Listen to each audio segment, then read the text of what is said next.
salaamaaleykum mbokki internet ak téléspectateurs yu Mandex TV dañu am plaisir ak mbégte di leen dalal fii si suñu plateau spécial déclaration de politique générale bi nga xam ne le premier ministre Ousmane Sonko moo ko doon amal tey ji àjjuma ji 27 tolloog ci 27 décembre 2024 fële ci pencum ndaw réew mi suñu plateau nag ñuy am mbégte di dalal un journaliste nekk aussi chronique Charles Faye Charles dalal ak jàmm fii ci plateau bu Mandex TV. waaw maa ngi lay jaajëfal bu baax a baax Seydina ak ñoo xamante ne tam ñoom ñoo ñuy seetaan si Mandex TV juste après déclaration politique générale du premier ministre Ousmane Sonko fële si assemblée nationale. jërëjëf Charles léegi nag ñu war a waxtaanee si point yi nga xam ne le premier ministre Ousmane Sonko moo ko doon ay bataaxal yu mu doon jagleel ci waa pencum ndaw réew mi député yi devant les députés mu nekk ay points yu bëri yoo xam ne ñoo ko suivre ndoor ensemble depuis 8 heures ñu ngi toll si mën neen wax ci environ 2 heures plus de 2 heures 17 minutes yoo xam ne le premier ministre Ousmane Sonko tenu na ko discours devant les députés ñu war a waxtaanee loolu ci kaw loolu nag Charles ñu gis ne assemblée nationale Sénégal depuis l'accession à l'indépendance jusqu'à maintenant bu ne Lamine Gueye mooy jàll nekk premier président de l'assemblée nationale waaye bu ñu contextualiser déclaration de politique générale nga xam ne article 55 de la constitution moo ko jox sañ-sañu premier ministre ginnaaw bu ñu ko falee mu war ko def devant les députés yi nekk nag pencum ndaw réew mi nekk nag askan wi moo leen fal ginnaaw bu leen falee mu nekkoon 17 novembre dernier déclaration de politique générale bu Amadou Ba jàll na fi en 2022 récemment déclaration de politique générale bu Abdoul Mbaye jàll na fi en 2012 ma neen jàpp aussi bu Mame Madior Boye en 2002 ma neen jàpp aussi en 1998 bu Mamadou Lamine Loum yeneen ak yeneen Moustapha Niasse Idrissa Seck entre autres tey bu ñu doon xayma waxtaan ñu gëstu déclaration de politique générale bu président Ousmane Sonko le premier ministre Ousmane Sonko ñu njëkkee du point de la forme tey ban jàngat nga def ci bataaxal yooyu Ousmane Sonko ak tamit discours am ni mu ko tenir ban jàngat nga si def. waaw jërëjëf Seydina defe naa sur la forme sénégalais yëpp ñu ngi doon xaar déclaration de politique générale du premier ministre déclaration boo xamante ne muy ñu voté PASTEF ak ñu newoon dans l'opposition tey am nañ ko donc sur la forme problème boobu moom suñu gannaaw la nekk puisque tey rek def na sa déclaration de politique générale bu ñu xoolee itam toujours sur la forme 2 heures 15 minutes précisément la def boo xoolee si lu mu wax 2 heures 15 minutes boo xamee que booy wax à la limite entre 130 150 mots ngay wax à la minute booy wax à la minute. noo gisee début bi. début bi dafa def lecture il a fait une lecture. c'est un peu rapide lu nga jàpp dafa gaaw. waaw jàpp naa que dans la lecture bon looloo tax parfois mu doon naan ndox parfois muy arrêté parce que il a une voix radiophonique wante xam naa charge bi boo xoolee lu mu liggéey tey il a dû passer des nuits à travailler sur ça et mu ñëw mu toog mu wax début bi rapide na bon ñun par exemple bu ñuy jàngale dans la prise de parole. dañu ne bon il y a le silence d'autorité le silence boo xamante ne moo lay may ponctuation ngay respirer ak yu demee noonu moo lay may aussi au niveau de la posture moo lay may au niveau du paraverbal non verbal loolu yëpp c'est des choses yoo xam ne dañ koy kii dans la prise de parole en public mais il a fait un très long discours de 2h15 un discours qu'il a lu dafa am nag ñaari affaire 2h15 day difficile nga wax discours bi lire nga ko mën a def. d'accord lire nga ko mën a def. parce que discours c'est comme par exemple un journal télévisé bu ñuy def. doo ko lire da nga koy dire. on dit donc mais boo xoolee contrairement boo demee par exemple à Idrissa Seck qui le lundi 3 février. 2003 a fait sa déclaration de politique générale 32 pages la woon. donc il était plus facile nga dire le discours que nga lire ko. c'est-à-dire il était facile nga dire ko. d'accord 32 pages aussi nekkul yoon pour tenir ko. voilà si 32 pages mun nga ko tenir mun nga ko wax loo xamante ne yëpp qui rentre dans la prise de parole en public. loolu yëpp da siy dugg mooy par exemple le paraverbal le non verbal la gestuelle le regard essuie-glace quand bu ñu xoolee tey par exemple le premier ministre Ousmane Sonko au niveau de la posture les mains sont de ce côté-là et il a la tête beaucoup plus penché sur donc les feuilles, il a lu son discours mais il faut retenir que je ne sais pas c'est combien de pages mais en heure c'est 2h15 c'est beaucoup c'est un marathon c'est un marathon defe naa il faut peut-être voir Abdoul Mbaye. Abdoul Mbaye qui lui va faire par exemple Abdoul Mbaye lui il va faire le lundi 10 septembre 2012 sur 200 pages.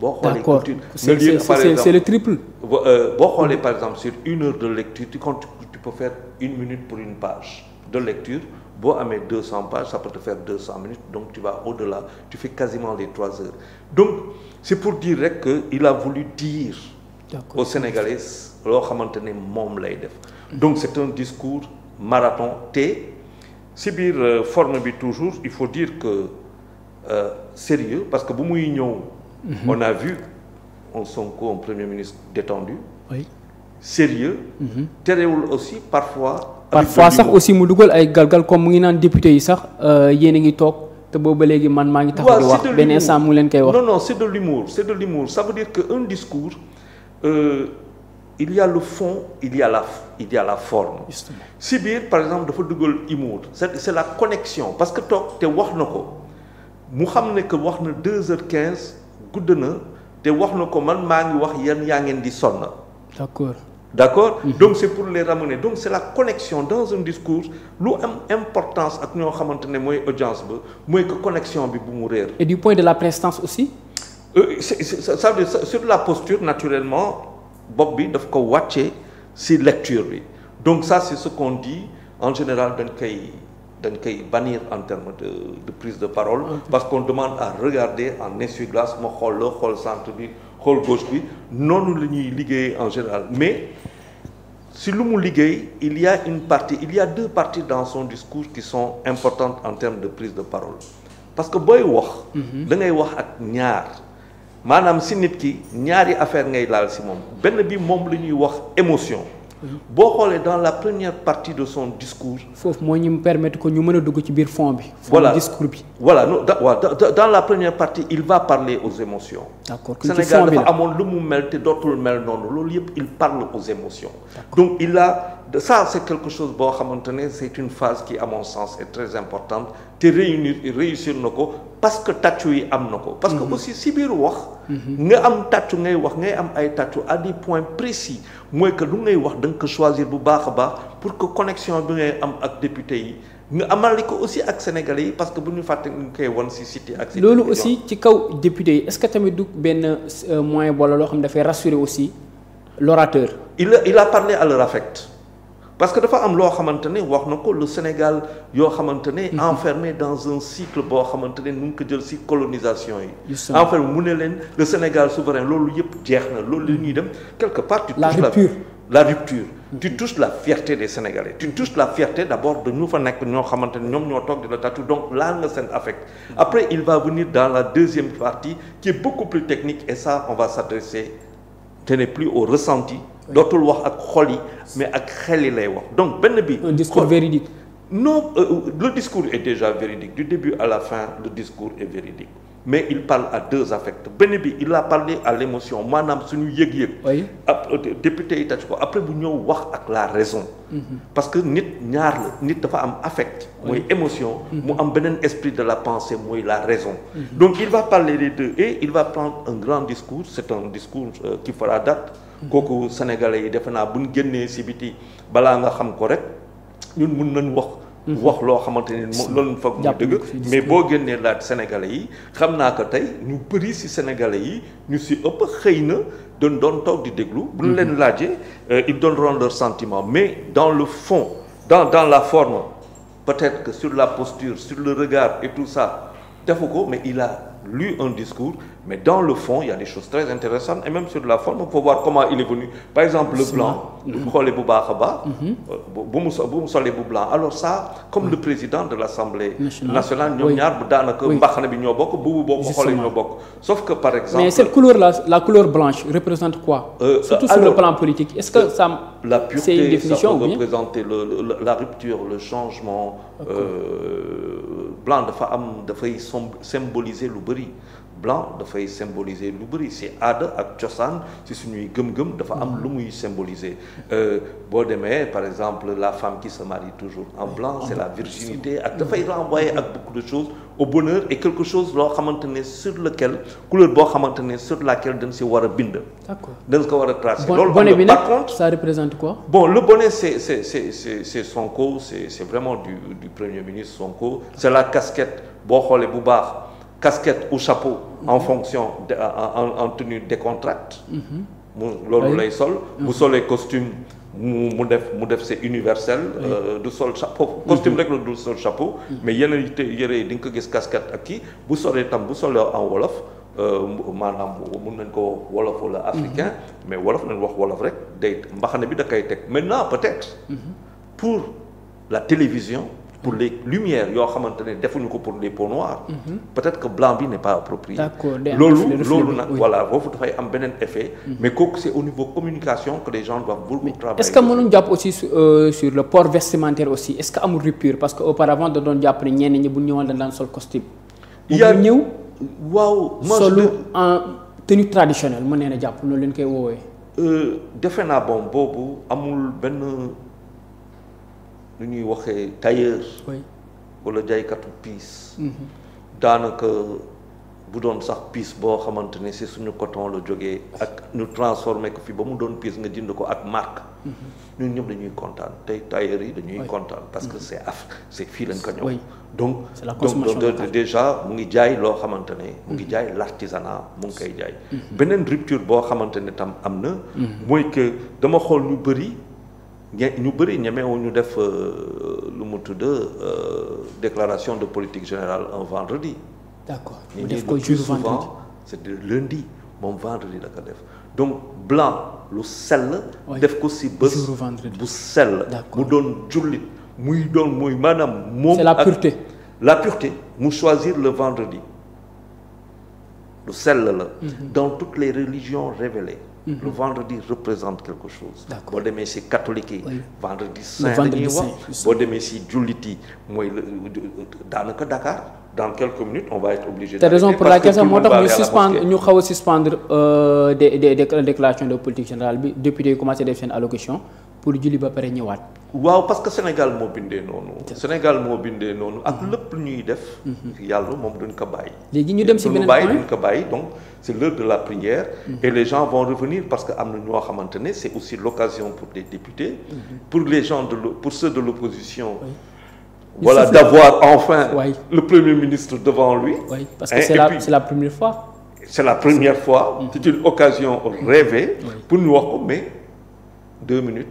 lañu am wala 3 minutes la ñuy am bu dee Abdou Mbow la pour mun a wax bon après il y a le deuxième tour mais disons que aujourd'hui le Sénégal a enfin vu son Premier ministre def sa déclaration de politique générale. mu nekkoon déclaration de politique générale bu ñu doon xaarani puisque ñu ngi ko tabboon nekk Premier ministre en avril 2024 léegi nag ci biir loolu Premier ministre waxoon na aussi déclaration populaire lay def président mujj di sudu assemblée ñu dem élection au moment yëpp jàll fi mais ñëw ci sur le fond du discours mu am yenn point yoo xam ne dafa nekk point yoo xam ne Sénégalais yëpp dañ ko doon xaar boo waxee tuuti ci fond bi mais aussi surtout sur l'abrogation de la loi d'amnistie nga xam ne ñëpp ko doon xaar kañ la mooy mu ngi waxee sa banaan dans les jours à venir mais suñu ñëwee ci abrogation bi de cette loi d'amnistie est-ce que sur le plan est-ce que loolu mënut menacer la République sénégalaise puisque fait yu fi jotoon jàll est-ce que bu ñu risqué ba dem bi interpeller yi un ancien président lu musul am dans l'histoire du Sénégal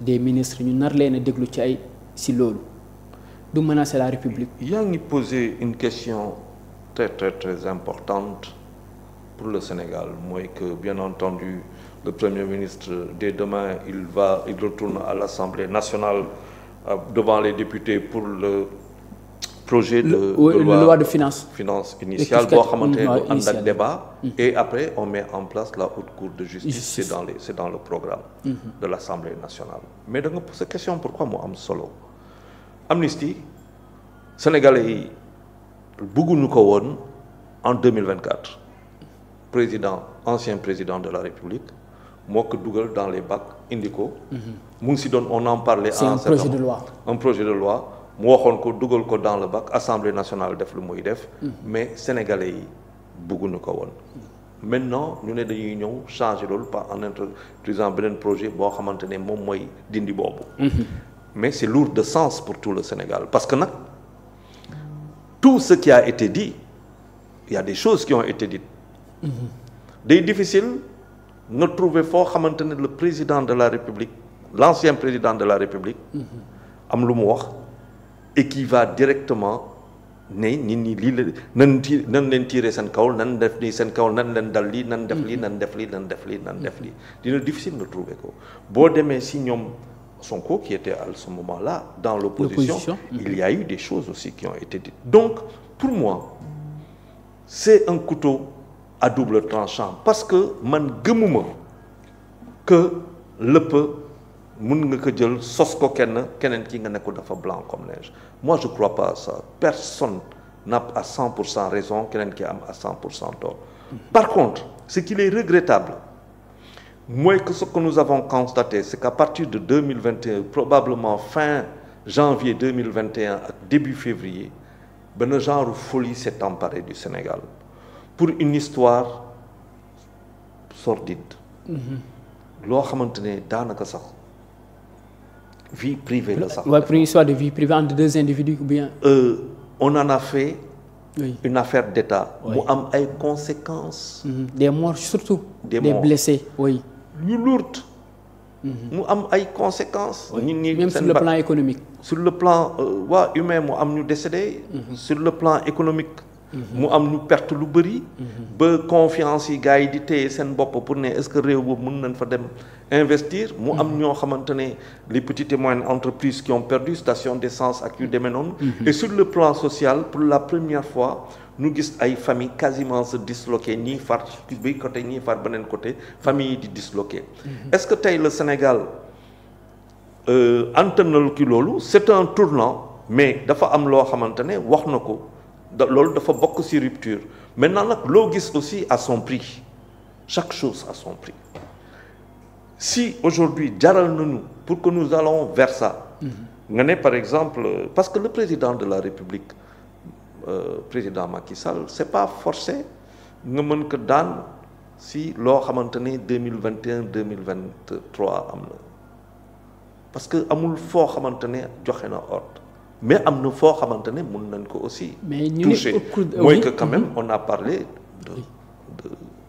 de carnage financier organisé on a parlé de choses très très graves même avec le budget aussi on a parlé de budget on a parlé de corruption ay des niveaux yu doy waar et kooku on parle de reddition des comptes et loolu mën nañ ko toucher si loolu ça peut le toucher par contre donc man loolu laa gën a gis moo ko gën a mën a affecté ba moom mu am à avoir à répondre devant la haute cour de justice encore que nous ne sommes pas des juristes je ne suis pas juriste je ne veux pas rentrer dans ce que d'une manière un peu ramassée parce que avec le temps aussi léegi ñu demaat ci beneen point mu nekk aussi la vie chère mu nekk loo xam ne dafa soxal Sénégalais yi surtout sur le plan foofu dañuy dem ci nit ñi nu ñu doon dundee ñëpp doon wax neen wàññi njëg yi parce que actuellement ñu ngi naan inflation am na wala amut mais hausse des prix am na gouvernement bi jëloon na ay mesures pour ñu wàññi ko jusqu'à présent même dans des boutiques yoo xam ne les mesures pour ñu respecter ko tax c'est un problème parce que jusqu'à présent da ngay dem sucre bi lu mu daan jar lay jar ba léegi mooy 700 francs yi yenn boutique di ko jaay 650 boo demee aussi l'huile aussi mais gouvernement bi mu ngi joxe mu ngi rassurer le premier ministre mu ngi rassurer dina si jël ay mesures mais bay annoncer aussi la souveraineté surtout souveraineté économique mais est-ce que Sénégal actuellement fu ñu toll nii mën nañu wax ne Sénégal d'ici 5 ans wala d'ici la fin du premier mandat du président Diomaye mën nañu wax souveraineté économique dana yomb ñu am ko. defe naa le premier ministre il a touché ay points yoo xamante ne que pour moi sont vitaux maanaam points yooyu ay points yoo xamante ne bu dee réew amu ko nit ñi dajeenu autour de ces points là jarul sax ñuy tàmbale dara. dafa ne rupture. oui mais sénégalais yi muy présidentielle wala législative moom la ñu nangu et le premier ministre l'a rappelé. oui dañ leen jox lépp. oui donc sénégalais yi nangu leen rupture. mu ne leen nag du yomb. les réformes ne vont pas être facile wax na ko 3 fois donc day metti mais ñun ñoo ko nangu ba pare mu ne ñu diaspora bond day am maanaam dafa am foo xamante ne diaspora mais muy wax sax patriote bond mais dafa ne patriote bond mooy que tey maanaam chaque Sénégalais en dehors du fait nga nekk citoyen le premier ministre mu ngi lay wax tu es actionnaire lii moo bees Sénégal c'est-à-dire que dafa amoon contribuable mais maintenant le Sénégalais il dit moins d'impôts sur chacun mais de l'impôt à tous donc du contribuable mais comme mun nga am patriot bond boo amee patriot bond si boo ko amee tu deviens actionnaire donc le contribuable en même temps actionnaire ça c'est nouveau c'est l'ambition kooku defe naa mooy que ku si nekk te wax na ko ñu dañ si war a teg suñu loxo pour man loolu lu bees la c'est révolutionnaire beneen affaire il a parlé de confiance. D'accord, oui. Et ñun lan mooy suñu problème pourquoi parti politique yi bëri pourquoi lu bëri loo gis syndicat yi lépp a bëri mais c'est la confiance qui est altérée entre nous. da nga yaakaar ni rupture de confiance dafa am entre les Sénégalais ou bien entre les Sénégalais et l'autorité. non man balaa nga am rupture de confiance ak l'autorité nga xool yow ban confiance nga am sa kër kan nga confiance sa kër est-ce que yow sa bopp am nga confiance en soi.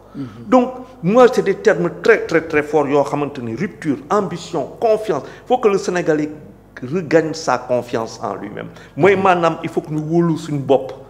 mais boo xamante ni damay contribuer dama nekk actionnaire damay wóolu sama bopp mu ne transformation.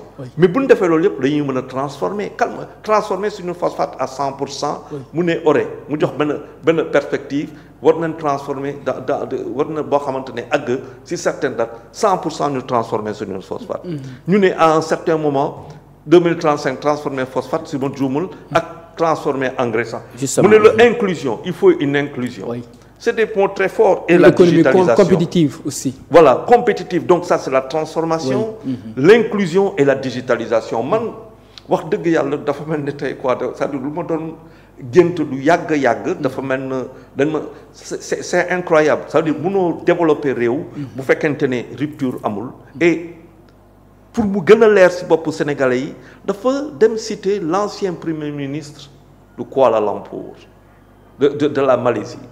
boo demee ba di wax Malaisie boo xoolee Malaisie te ñun xam nañ Malaisie parce que daawoon nañ fa dem ak lu mu doon léegi nga xamante ne Sénégal lu mu ko romboon yokk bëri na woon te premier ministre wax na ko ba ne ñu ngi à la même situation qu'en 1964 autant pour moi en 1964 64 ans après on a besoin de redoubler d'efforts et kooku faut que nga am confiance à toi faut que nga nangu d'abord une question la première chose faut que nga nangu rompre madame suñuy jalgati suñuy façon d'être faut que ñu changer faut que ñu ambitieux faut que ñu confiant d'abord en nous-mêmes après buñ confiant d'abord en nous-mêmes day gën a yomb pour que ñu am confiance ci lu ci des pour qu'on puisse transformer ñu mën a et ça dans le cadre d'une inclusion et de la digitalisation mais ci kaw confiance bi aussi da nga wax loolu mais tamit ñu gis avec les impôts la fiscalité surtout xam ne actuellement sénégalais ñëpp la tiital gouvernement bees bi ba ñu ñëwee bees bokk na suñu njëkk a teg gis nga le paiement des impôts yenn entreprises yenn sociétés yi ku nekk pour nga ñëw respecter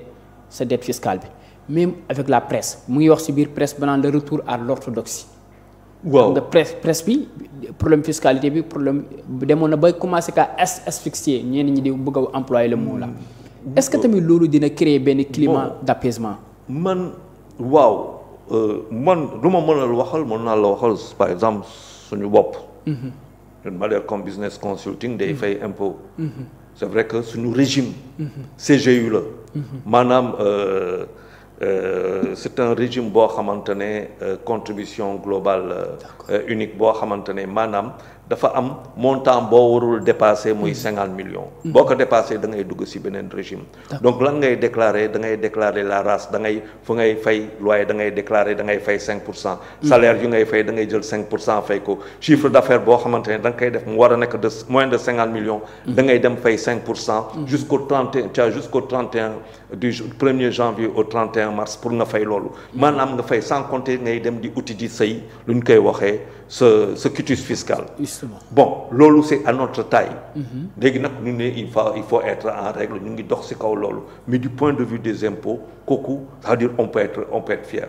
maintenant les autres sociétés. c'est probablement pareil léegi fay impôt mais kooku c'est tout le monde hein. Mais est-ce et que... il a raison parce que lu mu wax dafa leer moom en fait il n'a même pas touché moom lan la ñu gën a wax la presse les médias il faut que ñu dem nga mel na sénégalais mooy maanaam nga yor sa tu ne peux pas dire que je suis sénégalais te amoo carte d'identité nationale effectivement donc ñun suñu carte d'identité de l'entreprise moo di NINEA registre de commerce nga am sa numéro fiscal wala sa ton numéro de NINEA foofu ngay dem di fay ak mu ne non loolu en plus de ça c'est que il va falloir que yow tu es une société d'entreprise mais jaaral ma au ministère lu mu tudd maintenant ça peut être au ministère de la communication ou au CNRA pour nga dem ngeen enregistrer foofu peut-être ce qui manque et c'est ce que je pense que c'est peut-être si lu bëri mooy pour ñu bañ a àgg si loo xamante ne extrême ñu ngay wax mooy il faut wax diisoo dafa baax day baax nga woo ñi nga ne ko par exemple mais Seydina yow lii nga yor waaw ñun xool yow loo yor lan la est-ce que tu es en règle tu es pas en règle ñu xoolaat bu baax a baax et on t'accompagne dans le processus de régularisation defe naa loolu la et c'est pas là partout par contre dafa am lu ma wàññi impôt si nit ñi mais ñëpp a fay est-ce que ouais, c'est surtout ça côté en disant que par exemple des appels les entrants des appels entrants mais bu la waxee que depuis 12 ans on perd 50 milliards par an c'est 600 milliards en 12 ans mais loo mënee jël suñu xaalis boo xamante ni ñu ngi ko voté assemblée nationale si as député ñoo xamante ñun ñoo leen jox ay baat pour que ñu liggéeyal ñu. yow nga ne duñ fay. mais ça aussi par exemple c'est des choses sur ce point est-ce que parfois aussi surtout suñu gouvernement yi puisque tamit dañuy appeler aux investisseurs à venir investir au Sénégal gis nga le président Diomaye def na ay tournées.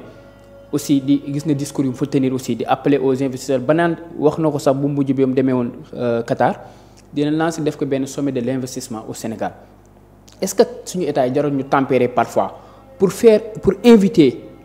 non waaw les startups mais aussi les investisseurs étrangers à venir investir au Sénégal. parce que bu xawee dur aussi. non fiscalité bi su xawee miti. non durul. mu ne ndaw. non durul affaire yi man à mon sens du foofu à mon sens c'est la communication suñu communication moo dur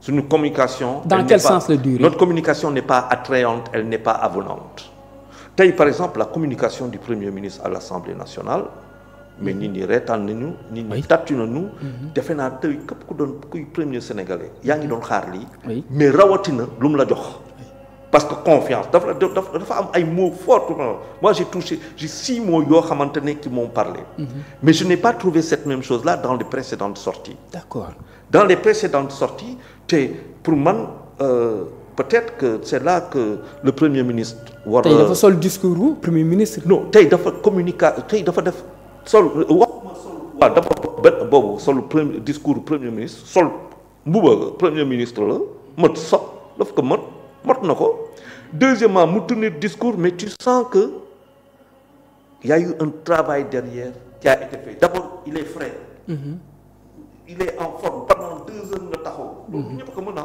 c'est un sportif wax na ko c'est un jeune aussi moins de 50 ans c'est normal oui mais moi je connais des jeunes de moins de 50 ans qui peuvent pas faire 2 heures je fais des trucs il y a des jeunes au bout de 20 minutes parce que il faut tenir le coup non je pense que c'est sa communication ses communications précédentes d'accord dem na ba tiital mais tey par exemple lu wax souverain lu wax loolu lu bëri tey dafa naa Sénégalais gis nañ si seen bopp am na ñu si dul ànd mais c'est normal on est dans le jeu de l'offre des offres politiques différentes plurielles loolu am na mais dans son discours aujourd'hui on a vu un premier ministre et puis qui a dit loo xamante ne lu mu def ak lu muy def d'accord donc maintenant nag lu si des c'est le temps wax na aussi ne discours de vérité ne lu vérité bi du ko wax vérité rek lay wax ak sénégalais yi ci kaw loolu ñu dem ci beneen affaire parce que yaa ngi sànq wax ni accords yeeg et autres ñu signé woon accord avec wala il y avait des bases françaises au Sénégal mu nekk loo xam ne am na yenn mouvement yoo xam ne dañ doon jóg ne c'est normal que la France les bases militaires françaises dégagent du Sénégal ñii ne neen def ndànk mu annoncé loolu waxaat ko carrément ne dinañ ci dem parce que président Diomaye waxoon na ko avant ñuy def événement wu Thiaroye 44 yi loolu ci benn interview bu mu defoon tey ñu dindi fi base militaire française au Sénégal sur le plan sécuritaire mënuñ ñoo amal ba est-ce que amul risque wala Sénégal du si perte dara. bon bu ñuy faire sortir non ces il bases est évident que tey amul lenn lu ci ñàkk. premier ministre mu wax boo ko jàng bu canaliser bu baax le premier ministre dit par exemple on va appliquer la réciprocité du pays qui demande de visa en euros. oui bokk na ci. mais loolu France ngay njëkk a gisal sa bopp ak tous les pays de l'Union européenne mbaa ñu dem seen réew en toutes les régularités. ngeen yombalal ñu visa yi wala ngeen dindi visa yi mbaa ñu def comme yéen et ñu gagner aussi son argent et quand même le Sénégal est une destination. Le Sénégal est une destination am na gaz am na pétrole. beneen affaire maintenant quand en termes sécuritaires nous avons l'Atlantique. oui tey Russie. maanaam Moscou Poutine lu muy liggéey yëpp du dara dul Atlantique moo koy intéressé c'est vrai que les richesses intéressé na ko. en Afrique dafa bëgg léegi am wàllam. parce que tubaab bi ñu ko doon am mu ne man damay am suma wàll. mais Atlantique daf ko intéressé de la même manière que la mer Rouge. intéresse la mer Noire autant pour moi la porte de l'océan Atlantique. voilà la mer Noire l'intéresse en Ukraine et tout ça la même chose même bu fekkee autant dafa juum tool même loolu moo ko intéressé aussi donc l'Atlantique daf ko intéressé et l'Atlantique a des enjeux en termes de navigation aérienne de navigation maritime. a des enjeux yoo xamante ne qui nous dépassent ñun. donc loolu foog ñu xaw ko et que le Sénégal amul réew bu am doole dans le monde te xooloo Sénégal comme réew boo xamante ne faaw nga am relation bilatérale bu taxaw ak moom donc en fait qu'est-ce que le Premier ministre a fait avec le président de la République dañu pousser benn pion xool ñu ne leen français yi lii dootul demee comme lu mu doon demee et de ce point de vue d'ailleurs il faut profiter de l'occasion pour dire que le Premier ministre a réglé un problème qui fait débat maanaam am na coow bu rëy bu nekk fii ci kaw terre sénégalais yi ñu xam kan moo ko yëkkati Premier ministre il est revenu sur les héros. D'accord. Donc ci benn wax ak classe mais avec beaucoup de classe j'ai beaucoup aimé cette partie-là. Justement. Il a parlé de héros. Donc héros pour régler coow bu bëri actuellement fii mais héros aussi pour wax ak tubaab yi 80 ans. 80 ans nii la demee ñoom jeex na nii lay demaat à partir de ce moment et dans ça mu teg si les bases militaires qui doivent partir oui les bases militaires françaises. Et sur le plan sécuritaire le Sénégal n'a rien à perdre. Non les bases militaires françaises doivent partir. Maintenant c'est au Sénégal de choisir bonne relation dans le cadre de sa sécurité. Et de la sécurité sous-régionale. Avec des hubs parce que wax na ko il faut reformater. Pas reformater nos forces, mais notre paradigme des forces, avec l'envoi des forces de plus en plus importantes aux zones frontalières. Mais les zones frontalières sénégalaises, elles ne sont pas que terrestres, madame, suñuy zone maritime aussi. dañu maritime aussi, dañu aérien. Mais loolu boo koy def faaw nga am partenaire. te yaa ngi toll ci situation boo xamante ne moyens financiers yi newuñu fi. donc ak kan nga koy def. ça peut être voilà donc il y a des choses qui sont assez intéressantes. mu annoncé beneen point rapidement aussi comme sur aussi la monnaie locale ñu waxu monnaie locale souveraineté monétaire te ECO Sénégal boo xam ne boole 14 pays en Afrique yoo xam ne ñoo waxoon ñoo ratifié ECO d'ici 2027 pendant ce temps am na 3 pays yoo xam ne ñoo nee ne dañuy génn ci CEDEAO parce que ECO bi dana considérer mën nañu wax les pays de la CEDEAO wala 14 pays yu fa nekk Mali Niger Burkina. ñoon aussi seen sortie par rapport à la monnaie de bu ñu naan ECO est-ce que tamit du indi beneen entrave pour le Sénégal souveraineté monétaire bu ñuy prôné parce que bokk na ci seen discours de campagne. xam nga dafa am monnaie locale. par exemple on peut avoir des monnaies régionales une monnaie locale. ECO monnaie régionale la et monnaie Saint-Louis ak yu demee noonu. c'est des bon ça existe dans certains pays. D'accord. parce que tey. boo bëggee.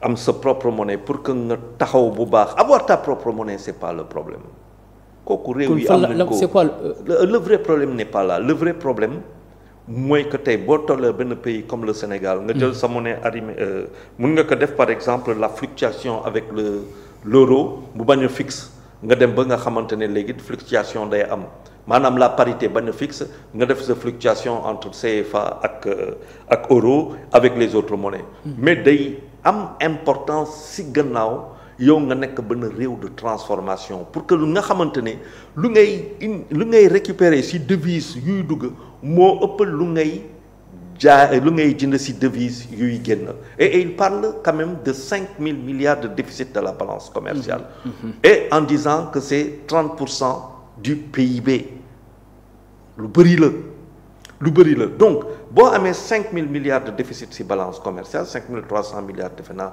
ci déficit mooy maanaam. parce que mu ngi naan vers ñu dem ba am 3% du déficit budgétaire d'ici 3 ans mu ngi koy wax ci biir discours. waaw loolu xeex la mais lii mooy déficit commercial. mooy le déficit balance commerciale bu nekkee 5000 milliards maanaam lu ngay jënd ci dollar. parce que boo xoolee lu bëri lu ngay importer ci dollar nga koy fay ak yenn monnaie yi mais fo ne monnaie yu am doole mais ci dollar nga koy gën a fay. lu ngay génnee ci CFA pour jënd dollar dafay bëri lool. pourquoi parce que tu es une économie importatrice. du dëgg. mais maintenant boo demee ba am sa économie boo xamante ne da ngay transformer say matières premières te wax na ko nee na transformation des matières minérales transformation des matières premières ba nga xam ne lépp sur place nga koy def lan mooy xew mooy que da ngay am ay produits finis yoo xamante ne da nga koy jaay valeur ajoutée bi day ëpp te ñu ngi koy jaay léegi nag bu la neexee nga ne ko naa la koy jaay mais ci dollar nga may fay wala da nga may fay ci franc ci euro wala nga ma fay ce qui fait que yow da ngay gën a am à partir de ce moment quand tu as des devises qui sont assez importantes ak une réserve. parce que aussi wax na lu am solo mooy que ñun par exemple suñu or dañ koy suñu or lépp la ñuy jox. mais la valeur loo xamante ne moom mooy garantir sa monnaie. moom mooy garantir sa économie mooy tax nga taxaw. lu bëri du këyit or la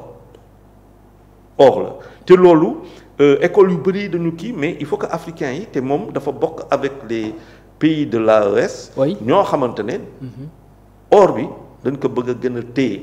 bëgg nañ que parce que Mali est un pays orifère. le Mali muy Mali. muy la mais tous ces trois à côté ñoom ñëpp tous ces pays là Burkina Niger comme c'est des pays très am nañu or bu dul jeex mais seen transformation amul.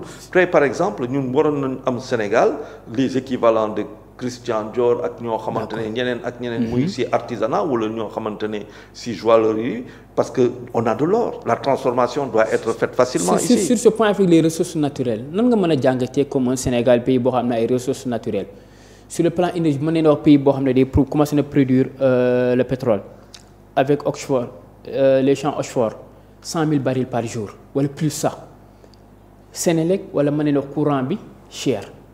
nan la mën a nekk c'est quoi notre problème. je pense que le Premier ministre l'a dit aujourd'hui dafa wax qualité des ressources humaines. boo xoolee yenn réew yi amuñu pétrole amuñu gaz amuñu richesse mais xam nga lan mooy seen richesse.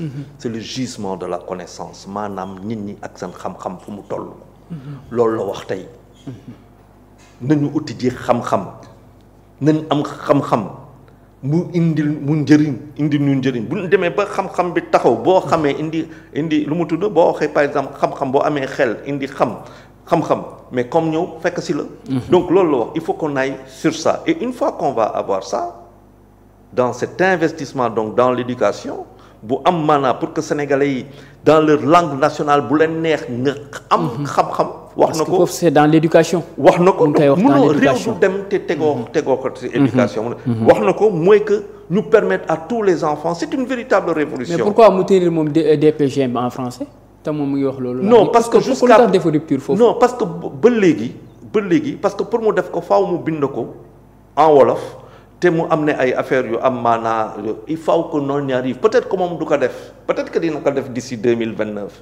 non peut-être autant pour moi peut-être donc pas d'ici 2029 parce qu'il sera peut-être que en président on sait jamais il peut faire une déclaration en wolof. mais lu ci am solo. mooy que c'est de dire qu'aujourd'hui l'intégration de cette langue nationale c'est une pour koo xamante ne war na am xam-xam ñu ne la dañ lay introduire anglais. boo xamante ne c'est la langue par excellence de tout ce qui est haute finance, de tout ce qui est mathématiques ak yu demee. Dans le domaine de la géopolitique partout. Voilà, dans le monde les plus grands ouvrages sont écrits en anglais. mu wax intelligence artificielle.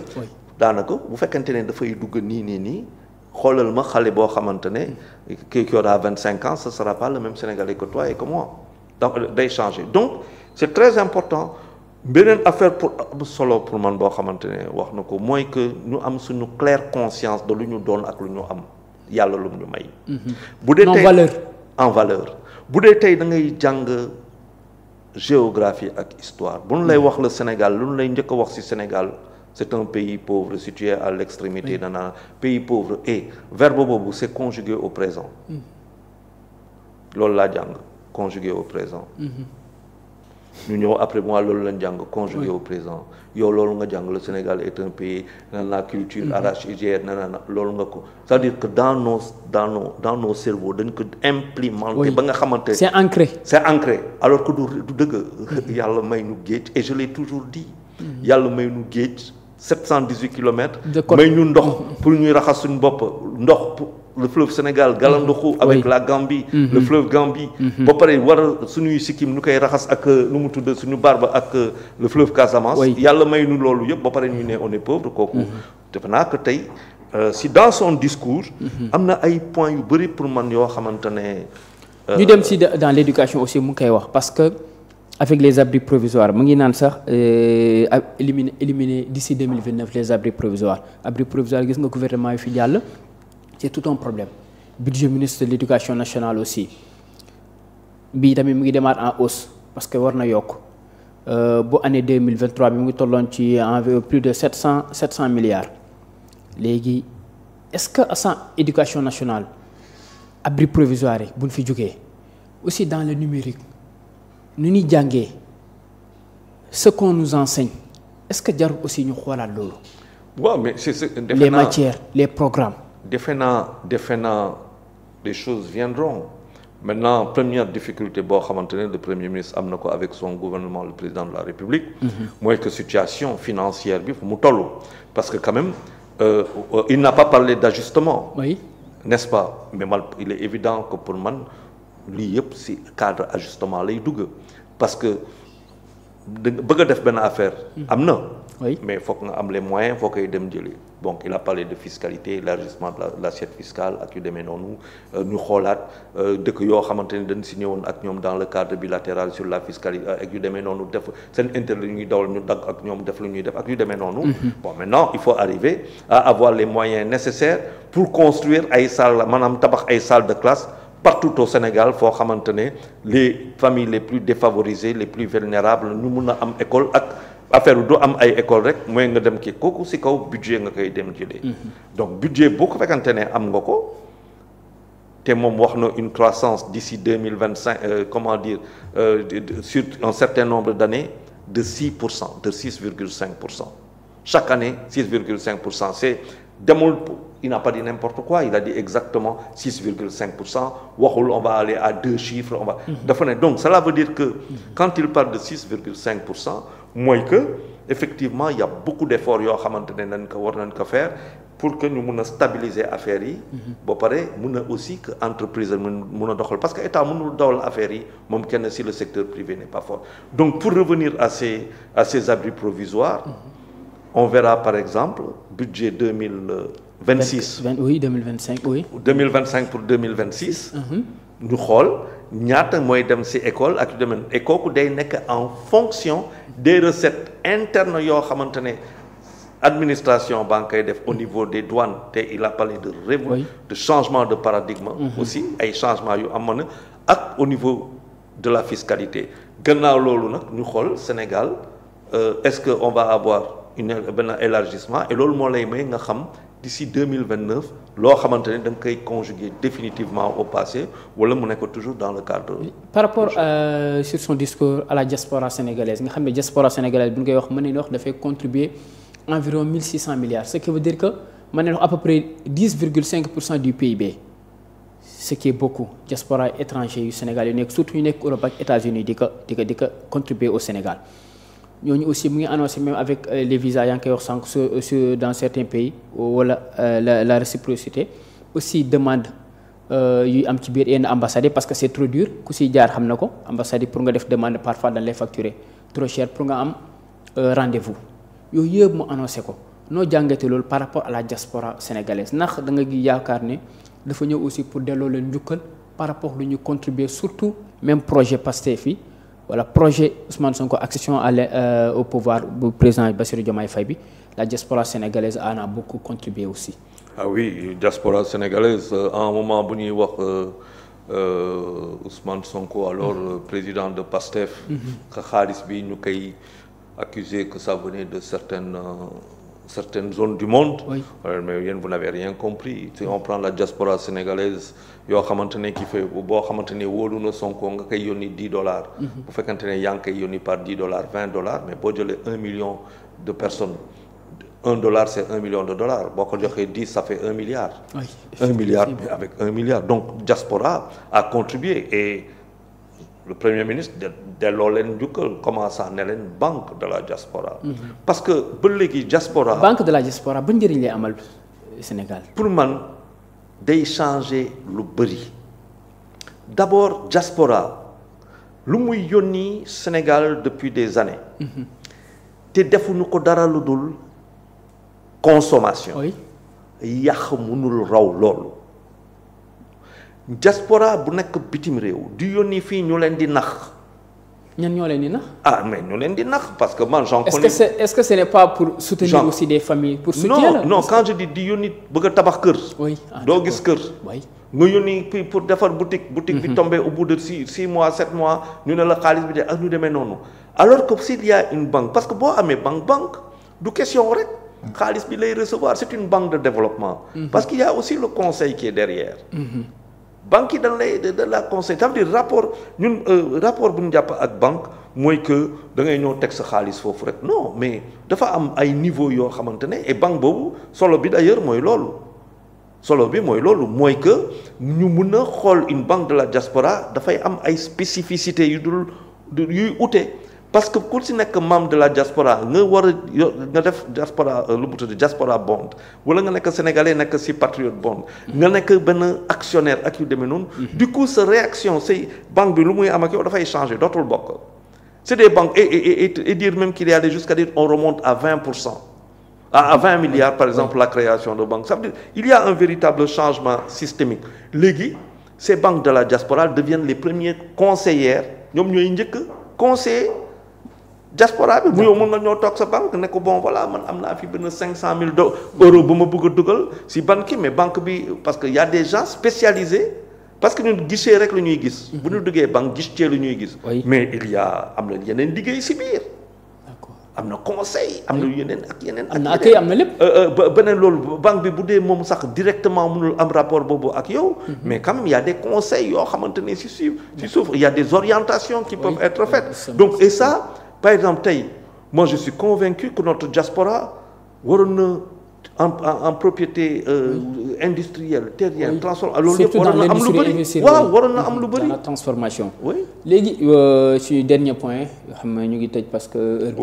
par rapport ak tey opposition sénégalaise bi mu nekk minorité à l'Assemblée nationale nga xam ne Pastef moo nekk 130 députés occupé les 130 sièges sur les 165 opposition bi nekk waxoon naa ko sànq minorité tey jii ban taxawaay la war a mën a am ci kaw assemblée bi ndax taxawaayam aussi mën na am jouer dana peser par rapport dans l'exercice ou bien dans l'exercice du pouvoir. man pour man l'opposition lu ma gis ni avec au sortir de nu mu tudd de présidentielle ak législative yi opposition dafa war a dem defaruwaat. comment lan moo ko war. maanaam tey lu ngay toog war a def da ngay observer parce que lu xew ci législative yi ku mu doyul mooy que mbaan bokk au Sénégal dëkk au Sénégal. Les Sénégalais ont fait leur choix ils ont été cohérents Premier ministre tey def na sa politique de déclaration générale yow nga nekk opposition nga toog seetaan ko te wax dal beneen affaire bu am maanaam bu leer je sais pas est-ce que nit ñi dinañ ci taxaw nee na élection tous les 2 ans tous les 5 ans tous les 2 ans nit ñi ñëw di promettre ay yoo xamante ne taxaw qu'est-ce que ça veut dire quoi donc opposition tey amul kii populaire. nit ñi dañ leen légitimité populaire amu ko dafa war a defaraat toog seetaan xool est-ce que si déroulé boo xamante ne maanaam ñu ngi dawal politique premier ministre lu mu wax tey est-ce que gouvernement bancaire dawal. lu mu ko war a dawalee te mu ngi am ay impact significatif yu baax ci population yi. mu xool ko bu dee loolu am na mu ajusté wu bu dee loolu amul mu réajusté wu.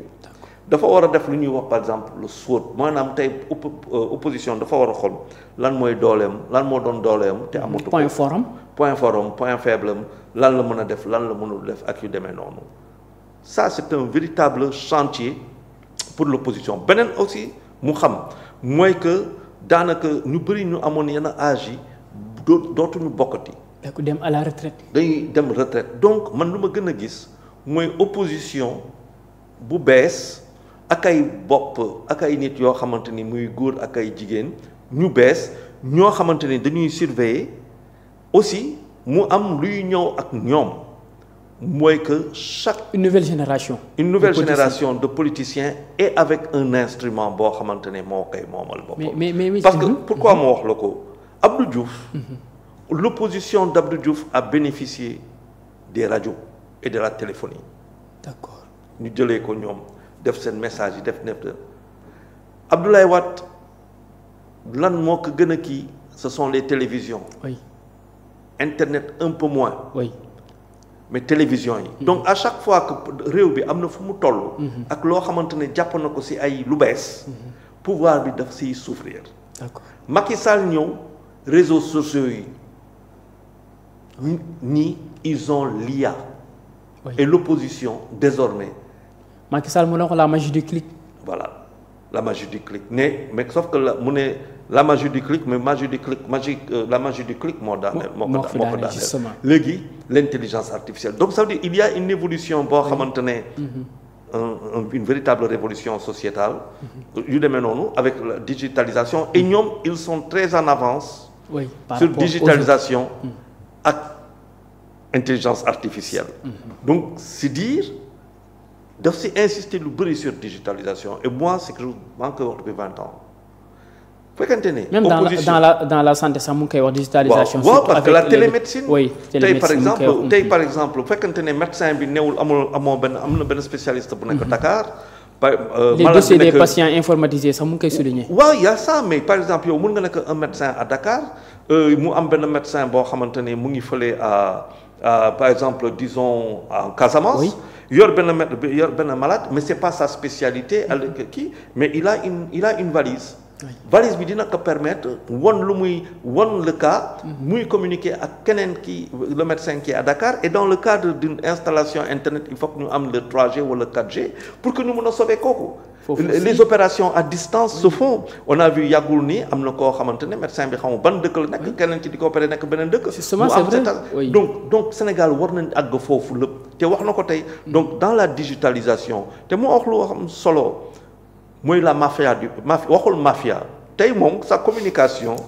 tooñul kenn tey il a fait une communication comme chef en tout cas je sais pas il a travaillé avec ay nitam mais vraiment chapeau. mais benn point aussi sur le plan politique. mais je voulais dire papier bi. mais la mafia nee na papier bi day jeex.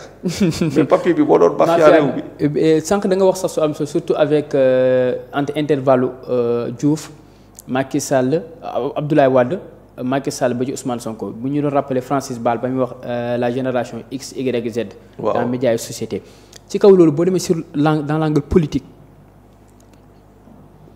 le premier ministre Ousmane Sonko mu ngi wax banaan ci parti politique yi mais waxut dafa deviner rek bàyyi alors que président Diomaye waxoon na la rationalisation des partis politiques te nga ne te gis na ni assemblée nationale opposition bi dafa minoritaire. Wow. Est-ce que bu ñu demee dans la rationalisation des partis politiques est-ce que du gën a wàññi doole opposition bi.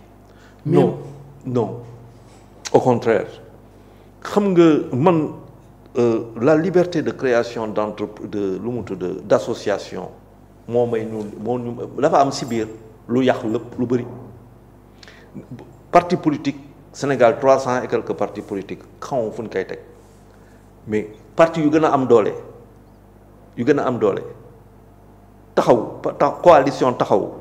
à la présidentielle ils ont eu 67 000 voix. 67 000 voix présidentielle. ñoom ñoo gën a am doole waxatuma tout le reste mais c'est pour n'importe quoi. présidentielle ou législative yu mujj. non présidentielle laa la. d'accord 67 000 voix. oui mais y a Amadou Ba. Amadou Ba ñoom ñëpp Amadou Ba il a eu 38. Oui. mais coalition. Oui. Amadou Ba coalition. Oui. mais léegi boo jëlee les partis politiques qu'est-ce qu'ils sont y a que Pastef. oui. parce que parti traditionnel politique yu. rationalisation bi kon moom rek lay arrangé. donc non du ko arrangé moom rek c'est-à-dire c'est le Sénégal parce que au-delà du parti parce que bu rationaliser politique yi parti politique yi ça veut dire que liggéey bi dañ ko def ci association création d'association parce que problème bi fa la ne te boo ko réglé foofu mooy que réglé nga par exemple lu mu tudd le secteur privé qui a combien d'organisations patronales. mais mbooloo moo am doole des gens dans la division amuñu doole nit ñi nu ñuy bëgg il faut changer de paradigme totalement en politique nit ñi mënuñu ñëw politique ñëw ñu daje créer ay kii ñëw toog après def benn coalition yow tu ne pèses rien du tout nga bëgg toog fi. même le financement des partis politiques. mais pourquoi tabaat di parce que pourquoi moo am solo te di nga gis que parti pourquoi dina leen rationaliser. mais nu mu def avec la presse bu ko naree def avec les partis politiques. la presse ça va être trop dur. non ça veut dire que nous tous à chacun. à un moment donné de l'histoire suñu maanaam suñu dund. am na foo xamante ne affaire yi jaarul yoon. parce que lu jaar yoon boo ko wàccee yoon dal sa kaw.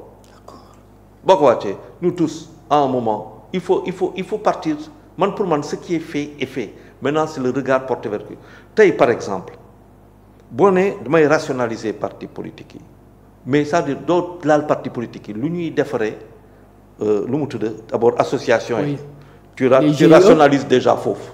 nga ñëw nga ne par exemple yow parti politique nga waaw ok très bien wanaa la nga ñëw toog ma ne la bon ce congrès kan la passé. congrès ñaata mooy sa kii sa compte bancaire ñaata la dana lan mooy sa direction lan mooy sa bureau lan mooy sa lu mu tudd sa organisation c'est direct c'est secrétariat ak yu demee noonu il y a beaucoup de choses à voir une rationalisation s'impose pour man sur le transport parce que tamit transport bi foofu moom daan métti sentir nañ ko avec le gouvernement passé Macky Sall grève amoon na fi grève des transporteurs de 72 heures sax boo xam ne dem nañ ba le secteur privé bi à chaque fois daan tenir dafay mel ni kuy def chantage le gouvernement ndax yaakaar nga ne avec ce nouveau gouvernement aussi. gis nga mën ne na. Seydina. bu fekkante ne le pari est réussi sénégalais bu nekk mu nekk ci benn situation boo xamante ne il a le choix révolution day am ci transport xam nga problème bi mooy lan. bu fekkente ne yow problème mu 50 francs nga am problème mu 100 francs nga am. ban transport ngay am. bu fekkente ne yow problème mu 2 millions 3 millions nga am ban transport ngay am du bokk. ça veut dire que le changement bu ñuy wax dafa mën a am seulement et seulement si sénégalais bi si boppam choix may na ko. et c'est là que nit ñi war nañ xoolaat bu baax communication boo fekkante ne yow ministre nga ne ma bu ma amul mburu naa lekk par exemple fondé xam nga lan nga ma wax lan laa lay tontu mais yow problème mu pouvoir d'achat donc yow da nga bëgg ma bañ a am pouvoir d'achat lekk mburu le matin ak caviar je retourne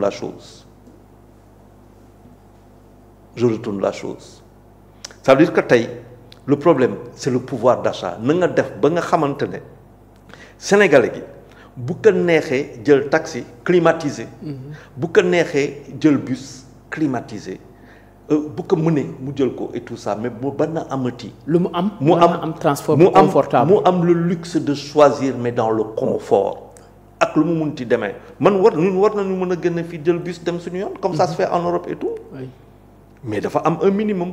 mais fekkante ne loolu yëpp defuñu ko mais saa waay di nga dugg car rapide daje ak ay fer. parce que 50 francs nga am 100 francs nga am. c'est-à-dire c'est là que il faut cette équité te wax na ko je pense que maintenant il faut aller vers ça comment nag on va y aller wax na ko bon on va faire ça mais le vrai problème des transports c'est parce que les Sénégalais sont pauvres. léegi beneen affaire ci transport parce que Tahirou Sarr mu ngi ko doon évoqué surtout secteur transport bi ñu fexe ba Sénégalais yi teel ko seen bopp. est-ce que sénégalais yi pare neen pour téye suñu bopp suñu transport parce que gis nga fii Tata mu aftu moo fi nekk à part Dakar Dem Dikk c'est dans le public aftu la wala Ndiaga Ndiaye parfois quelques privés. dafa am loo xamante ne boo bëggee révolution dans le transport oto bu am 30 ans 40 ans mënatul nekk ci tali ga mais mënoo ko changer du jour au lendemain parce que da ngay dëkk bi day taxaw du dëgg. oui da nga def ba nga xamante ne nit ñi ñun booloo daje. nga indi nit ñi toog oto yu bees am nga xool que est-ce que oto yooyu dina daw dootuñu dawati c'est-à-dire que tey maintenant c'est une politique de gauche parce que aussi j'ai bien écouté je vois te ñoom ay gens de gauche la ñu koo xamante ne de droite beneen gis-gis laay am mais boo bëggee changer mbir gi ci transport ga il n'y a pas de secret d'abord benn il faut que ngay tabax ay oto réew parce que ñun dañu comprendre lu bari. ñu ngi commencer avec sunu truc assemblage bi Serigne boobu indi woon na ko avec sunu truc. il faut que le ministre Serigne Gueye Diop mu ngi annoncé aussi l'implantation d'une usine si je ne me trompe pas c'est de la marque coréenne. Kia. Voilà, il y a Kia, on a même dit que Mercedes pour certains camions fii. Thiès est la capitale gis nga pour man foog ñu toog parce que le Premier ministre a apporté l'occasion ñu toog pour wax véritablement sur des sujets yu am solo foog que Thiès par exemple lu mel ni Thiès tey nekk le cœur de l'économie sénégalaise en termes automobile et ferroviaire bés buñ ko defee. parce que la capitale du rail. moom bés buñ ko defee nee na boo xamante ne dañuy rallier les 8 pôles. de kii voie ferroviaire mooy les corridors yu mu wax. muy tali bi ak raay ga. mais loolu Thiès mën na ko def boo jëlee lu mel ne Dakar wax na port wax ci port lu mu wax ci port secondaire dégguma ko mu wax port de Dakar. dégguma ko mu wax port de Dakar. 99% doo xamante ne di trafic portuaire moo xam ne luy gën a port ci camion lay jaar. loolu faw mu deñ accident la yàq tali ak leneen faw mu deñ vers quelle alternative. justement ça veut dire que wax na logistique lu bëri man lu mu ko dégg bu baax a baax xëy na ñu ngi en discussion ak ñoo xamante ne xëy na pour voir comment port bi ñu mun a def liggéey boo xamante ne ci kaw géej gi lay nekk ak liggéey boo xamante ne ci kaw géej yu gàtt maanaam au pot profond pour nga mën a dem sur les ports secondaires parce que amul sens nga jël anacarde jóge fële Casamance nga dugal ko ci ci ay camion mu ñëw Dakar alors que mënoon na jaar ci gaal ga pêche ba Dakar waaye tey par exemple à Dakar mënoon nga toog à 19h wala sa reer wala sa añu suba nga lekk ay crevettes yoo xamante ne Casamance la jógee te dafa ñëw par ay bateau kii loolu yëpp dafay changer il a parlé de logistique te gis naa que il y a un peu de libéralisme. Sur le plan du commerce bu fekkee Sénégal dafa nar a interdire wala exporter surtout yenn exportation yi est-ce que c'est loolu bu ñu ko defee le Sénégal du peser wu vraiment est-ce que du indi benn pas du am ay risques. il faut que exportation yi ñu siy dund. faw que ñu dugg exportation ou importation. oui exportation yi. faw que ñu changer suñu économie il faut qu'on devienne une économie transformatrice te économie transformatrice moo ñuy may ñu jaay bitim réew suñuy sous-région maanaam dëkk ñu wër. parce que avec l'arachide gis nga ko avec le ministre de l'agriculture annoncé na ko. waaw léegi exportation ça veut dire bu fekkante ne da nga ne doo exporter te transformer wu loo ko amul sens. donc c'est exporter wu loo pour transformer. donc la transformation est. primordiale. nañu téye ñu transformer léegi nag booy transformer ak kan mooy transformer est-ce que on va vers comme les Chinois. un capitalisme d'État. comme les Chinois. c'est l'État qui prend l'argent teg ko ci kaw table bi mais est-ce que suñu État am na xaalis boobu. wala on va vers. loo xamante ne le secteur privé ñu toog ak ñoom ñu ne ñu avec vos partenaires étrangers ay investissement yu am maanaa Sénégal ñun may nañ leen lépp mais kooku day def que ñun tam ñu nangu sénégalais nangu mu gis moroomam sénégalais moom muy fonctionnaire wala muy ministre wala muy député wala moo xam lu mu doon mu gis beneen sénégalais boo xamante ne si li secteur privé lay yëngu mu nangul kooku mun na am ay marché de 300 milliards 500 milliards mu ko koy nangul te kon du ko sonal parce que loolu moo ñu tardel ba tey le grand problème de ce pays-là c'est que quand tu as un jeune comme Amadou Ly de Akile bu doon 187 milliards on a jugé que il était trop jeune et que Sénégalais boobu mënul am 187 milliards et puis il est tombé difficulté ak ñeneen ñoo xamante ne ba ñuy dem di liggéey yenn réew yi di am et d'ailleurs parce que c'est des problèmes personnels moo waral loolu. non ñun ñoo mel noonu c'est pour cela que quand il a parlé de confiance man fa laa gisee. loolu dafa am solo tey par exemple le premier ministre a parlé de titres d'obligations. Oui. Mais attends bu fekkente ne par exemple un Sénégalais se met à acheter des obligations sénégalaises.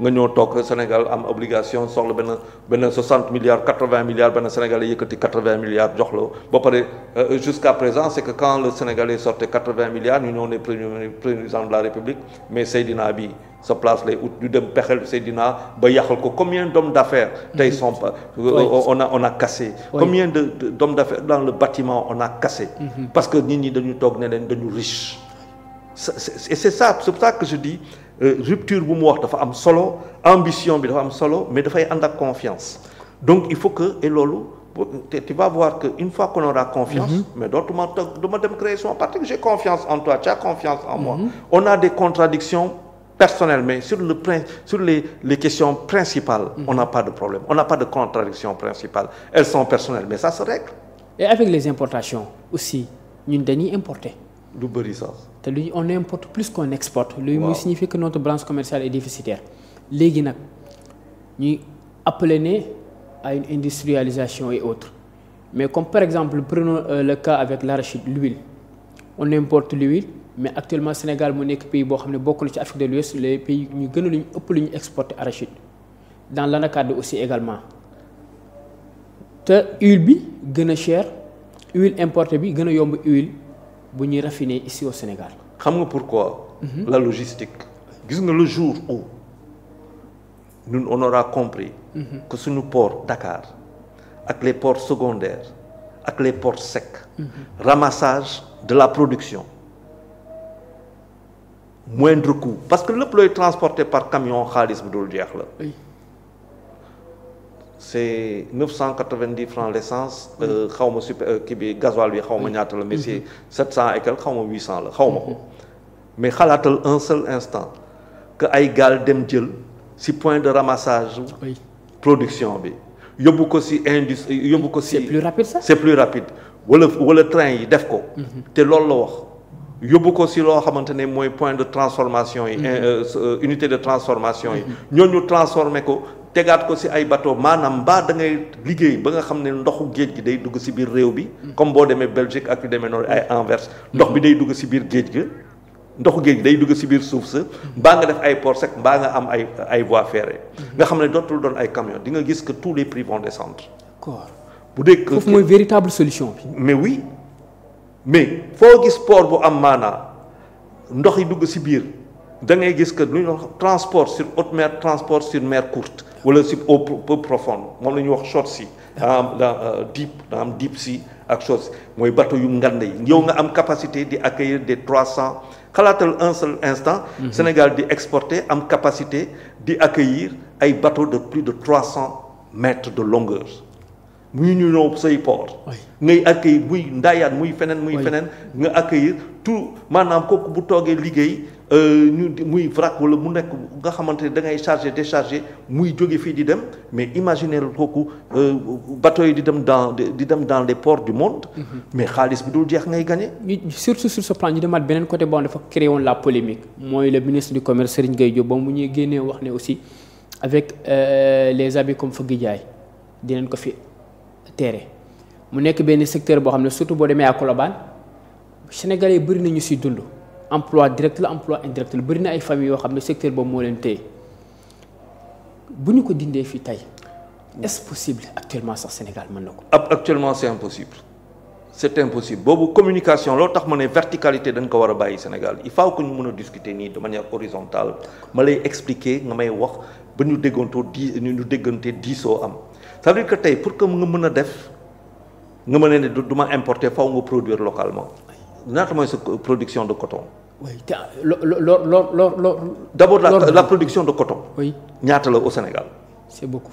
est-ce qu'on a ça est-ce que la production de coton qu'on a may nañu ñu defar par exemple 1 million wala 100 000 yére par mois wala yu demee noonu est-ce que am nañ loolu beneen affaire bi boo amee coton faaw nga transformer ko faaw nga transformer nga mais boo transformer coton bi foog nga am logistique mooy lu mu doon wax léegi le port ferroviaire ak yu demee est-ce que toutes les conditions sont réunies non mais l'objectif c'est quoi c'est d'arriver à produire du coton et à transformer le coton sur place def ko ay yére encore que c'est pas parce que yaa ngi def sa yére tout ça mu ne dama koy sol mun naa bañ a sol sa marque. oui mu ne la man je préfère rester avec les marques.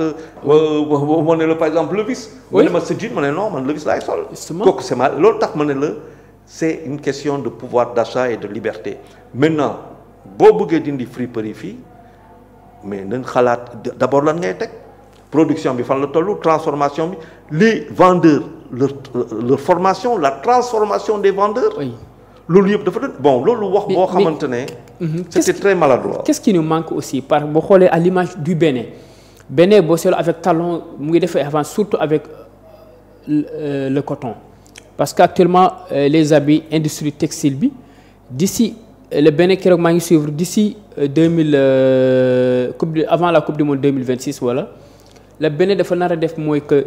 pays frontaliers yi wala pays yu nekkee ci côté Afrique de l'Ouest à côté comme Côte d'Ivoire Burkina yëpp mu leen exporter les maillots ce qui veut dire que comme avec Thaïlande wala Turquie lu mu réussir wala la Chine pourquoi pas le Sénégal. man xam nga man démocratie c'est vrai que Talon il est arrivé au pouvoir par le biais de la démocratie man lu ma gëmoon mooy par exemple tu fais un mandat unique de 8 ans tu pars ñu créer vice-président ce vice-président bu dee élire nañ ko mu ñëw mu rek ngeen am 16 ans bo ngeen liggéey quoi man démocratie pour man. mooy suñu premier ennemi du développement du Sénégal man dama ko yàgg a wax. moi je suis d'accord nga vice-président au Sénégal. parce que man d'accord naa vice-président. un poste de vice-président au Sénégal. moi je suis d'accord pour un poste de vice-président avec un mandat unique de 8 ans.